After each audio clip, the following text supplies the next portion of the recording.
Hello नमस्कार, मी भाग्यश्री. स्वागत आहे तुमचं आपल्या चॅनलवर. तर चला, आज आपण बनवणार आहोत घरच्या घरी खूपच सोप्या पद्धतीने कुरकुरीत आणि चविष्ट अशी शेंगदाणा चिक्की.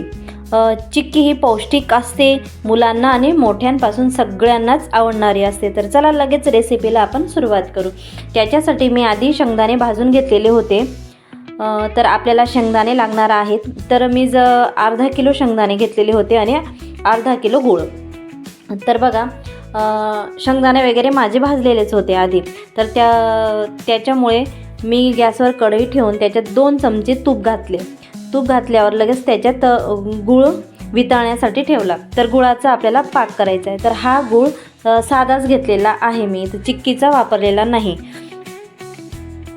तर आपल्याला गुळाचा हा पाक तयार करून घ्यायचा आहे. तर तूप घालून आपण चांगलं असं वितळेपर्यंत सतत हलवत राहायचं आहे. तर बघा, पाक होण्यासाठी थोडासा वेळ लागतोच. जवळजवळ 5 ते 6 मिनटं तरी आपल्याला पाक तयार होण्यासाठी वेळ हा लागतोच. तर बघा, शेंगदाणे आणि गूळ याचे सुद्धा आपल्याला खूप फायदे आहेत.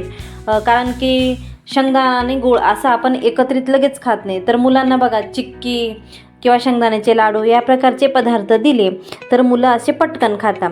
तर शेंगदाण्यात प्रथिने, चांगले मेद म्हणजे हेल्दी फॅट्स, जीवनसत्वे व खनिजे भरपूर प्रमाणातच असतात. गुळामध्ये लोह व ऊर्जा देणारे सुद्धा घटक असतात. आणि गूळ आणि शेंगदाणा तयार केलेली चिक्की ही शरीराला त्वरित ऊर्जा देते, म्हणजे लवकर. त्यामुळे आपल्याला किंवा विद्यार्थ्यांना सुद्धा खूप उपयुक्त ही चिक्की ठरते.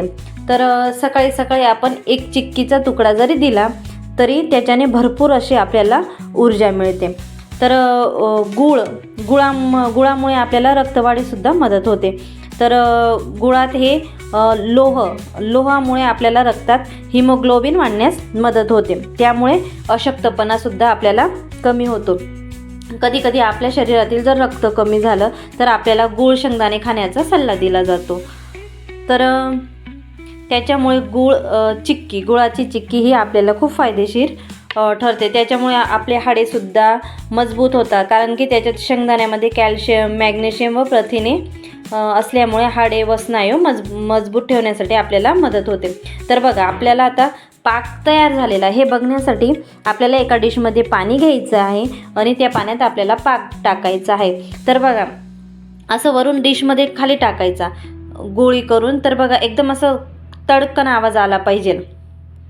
आणि पाक आपली गोळी आहे ती अशी आपली पटकन अशी तुटली गेली पाहिजे. तर आपला पाक तयार झाला. असं मऊ असायला नको.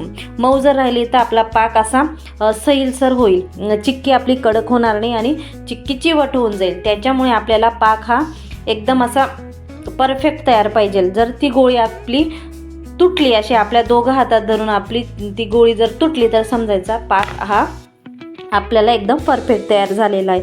तर बघा, पाक हा व्यवस्थित झाला होता. 5 ते 6 मिनटं मला पाक तयार करायला लागले. तर लगेच पाक तयार झाल्यावर शेंगदाणे आपण त्याच्यात मी पाकामध्ये टाकून दिले आणि मस्त मिक्स करून घेतले. छानपणे मिक्स करून घ्यायचे. ते वितळलेल्या ज्या गुळामध्ये जो पाक तयार झालेला आहे त्याच्यात चांगले मिसळून घ्यायचे. नंतर आपल्याला हे मिश्रण एका पोळपाटावर टाकायचं आहे, म्हणजे आपल्याला वड्या छान पाडता येतील. तर त्याच्यासाठी मी पोळपाटाला इथं तूप लावून घेतलं. तूप लावून घ्यावं लागतं, कारण की नंतर चिक्की काढायला आपल्याला थोडासा त्रास होतो.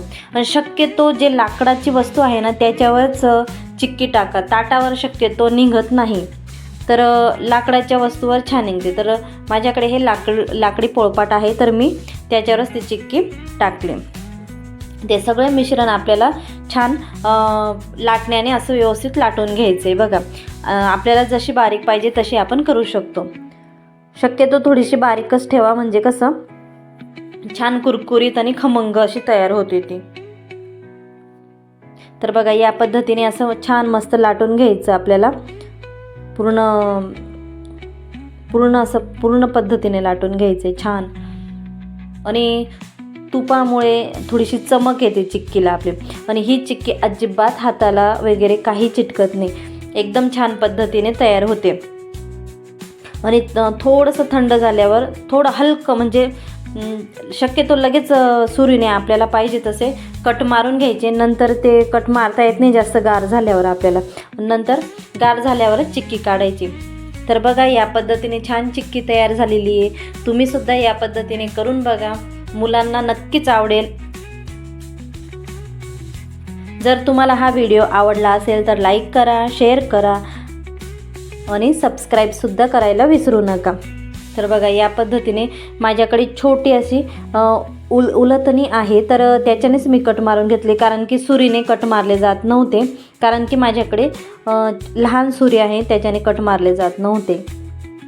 तर या पद्धतीने मी असे कट मारून घेतले आणि एकदम अशी खमंग आणि कुरकुरीत तयार होती ही चिक्की.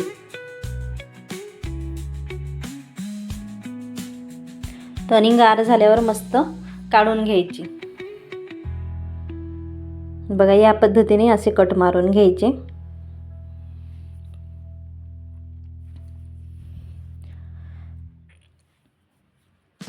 या पद्धतीने आपली कुरकुरीत आणि स्वादिष्ट शेंगदाणा चिक्की तयार आहे. ही चिक्की आपल्याला ऊर्जा देते आणि आरोग्यासाठी सुद्धा खूप फायदेशीर आहे. तर तुम्ही सुद्धा नक्की बनवून बघा ही चिक्की.